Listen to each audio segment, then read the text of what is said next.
If you're a federal employee in your probationary period, you need to hear this. A little excited. This is my first attempt at a series, but wish I didn't have to do this. So this is part one of the 3-part series. So the government is firing probationary period employees in a way that may be illegal, and I'm going to break it down for you in this 3-part series. This is part 1 of 3, so make sure you go and watch parts 2 and 3, or better yet, go to the link in my bio and get on our newsletter so you don't have to rely on the algorithm to get the full story. So what's happening? Right now, agencies are mass firing probationary employees. If you've got a notice saying you were removed for performance issues, but you know that's not true, you're not alone. This could very well not be about your performance, right? It's not about your performance. This is part of a hidden workforce reduction likely, and there's evidence that it could be found illegal. Here's what we're seeing. Multiple agencies all at the same time are suddenly firing huge numbers of probationary employees. The reason they're often giving performance issues. But there's a problem with that because in many cases there was no actual performance issue.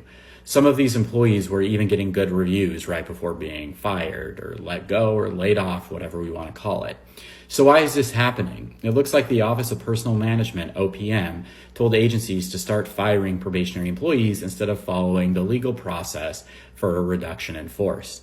A RIF has strict rules. Agencies have to consider seniority, veteran status, and even offer placement in other jobs before laying people off. Instead of following those rules, agencies are falsely claiming these performance-based firings, performance-based firings to get around the law.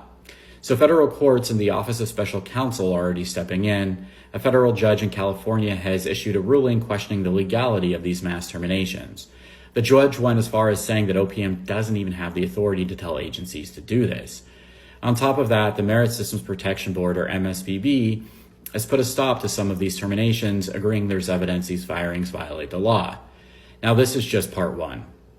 In part 2, I'm going to break down the exact laws and legal arguments that are being used to fight these terminations, including what protections probationary employees actually have.